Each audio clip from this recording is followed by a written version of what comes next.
Hi everyone. We're live, exciting. We're live, I think we're live. My name is Greg, I'm Derval's business partner, and today I'm taking on the role of asking Derval some questions, get some insights into a bit of a deeper dive into who Rourke is and some of the challenges that Derval faces every day and every week, just like everyone else. So today is all around reaching your potential, which I think is a really, really important topic. I think it applies a topic that applies to everybody, male, female, young or old. Everyone needs to look at how they can reach their potential on a daily basis. So I suppose the first question is, which a lot of people have sent in as well, is why the topic reaching your potential, and what's your interpretation and what was the motivation behind that topic today? Okay, so for me, first of all, thanks to anybody who sent in questions, because it's really nice to get the questions and know what people actually want to know as opposed to guessing, so thank you for making the effort. Potential for me is really interesting. Something that, as a topic, I'm slightly obsessed with in every different area. So when I was a professional athlete, I wanted to be the best I could be at that. So for me, at times that meant at one stage I was world champion, so that meant there was no one else on a day better than me in the world, which was outrageous and fantastic. But on other days I came fourth at a world championships once and I absolutely reached my potential that day, and I was so proud of that performance. So for me it's a very personal thing, and it's something that I think most of us have infinite potential. I think people are so capable and often they don't back themselves for various reasons. So it's kind of about identifying how high can you go with your own personal goals and reach that potential. And whether that's, for me, for a long period, is athletics. Now for me, I guess it's living a life in a certain way, is reaching my kind of life potential. And then in business, it's, delivering really, really good product to people in the online kind of space. So I just love potential, and I love it. I mentor a tiny bit, a couple of people. For me, it's about them identifying, this is what I think I can do, and this is a roadmap of how I'm going to get there. And if you're doing that, you'll never compare yourself to other people as well, because everybody's journey is quite different. So potential is, I love potential. So our expectations then kind of very important in that process, because you say you were world champion, so you can't be world champion every day because there are so many variables and factors, and everyone achieves something different on a particular day. But the day you came forth, you still reached your potential that day. So is that understanding the expectations and not beating yourself up just because you didn't achieve something more on that day, and recognizing, what those expectations are? So there's a little bit of reality in all of this. I think being honest with yourself is really important. For me, I have always been very honest with myself. So I've always known when I haven't done enough, and I've taken some responsibility of where I needed to work harder in different areas in my life. And then other days I've known I couldn't have done more. This is me all out. This is everything I have, and I'm really proud of that effort. Mm-hmm. So I think for people, it's about going, no matter what you're doing, I think especially in work day to day, you should own that space that you're working in and want to do it to the best of your ability, because I think the satisfaction that comes out of that is massive. And we'll all know that there's days and there's periods we go through where we're not putting in the effort like we should be putting in. So it's about being really honest with yourself, taking responsibility, and then obviously being a bit realistic in what your expectations are. We say, okay, I was world champion, which is amazing, but I ran probably 500 races in my career, and I reckon definitely got beaten about 493 times. So if I was only thinking about the one day I won, I wouldn't have gotten out of bed. Okay. So you have to just look at things in context, but still keep trying to get to where you're going. Okay, perseverance being a big factor. Massive. In all of that. Okay. I suppose my next question was, you probably answered it already, around the highlight of your career. Is it fair to say that would have been that moment when you became world champion, or is there another moment that stands out beyond that for different reasons maybe?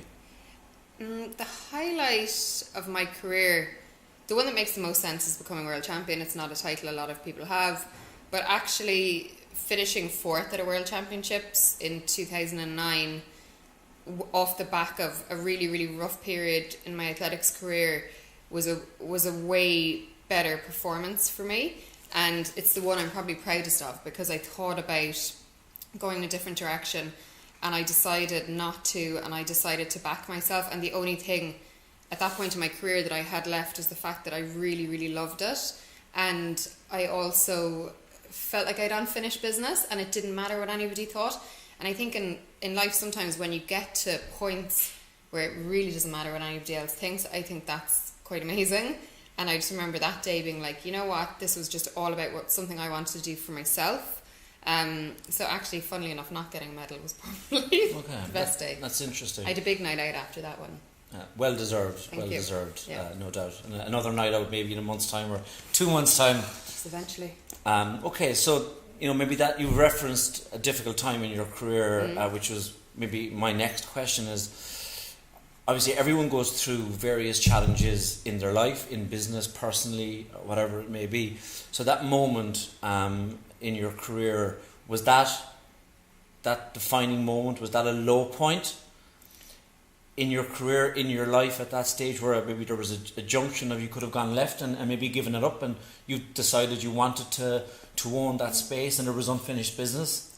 I had a lot of low points, but I think what probably characterised them was it's always your reaction to situations, I believe, not the situations, because a lot of the time you can't control what's going to happen. The only thing you can control is your reaction to it.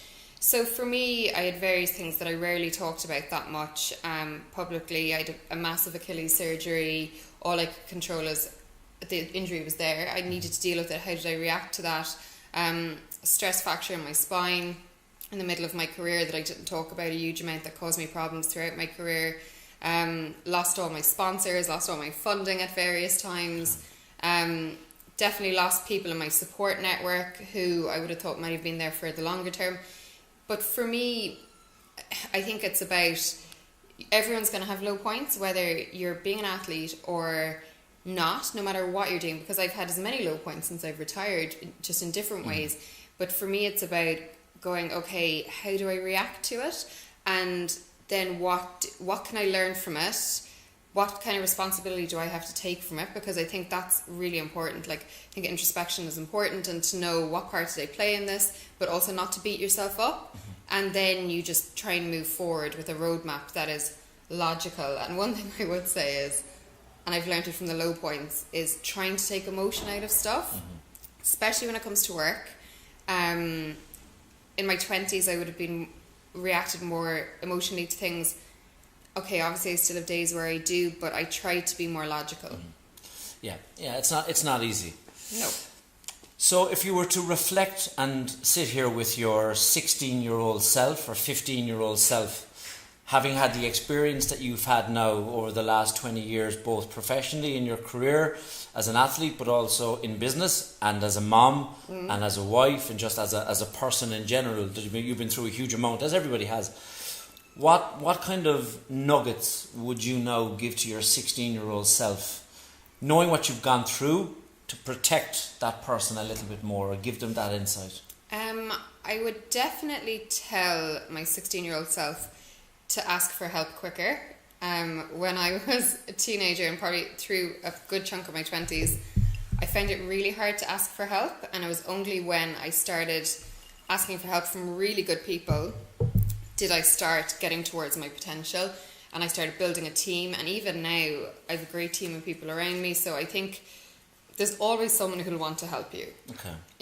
People come to me for a little bit of help. I love helping people, so there's always someone who will want to help you and who'll be the right fit. So I think definitely ask for help. And the next thing I would say is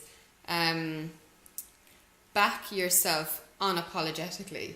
I think for a period of my teenage years and my 20s, I backed myself in a whisper, I think I can be really good.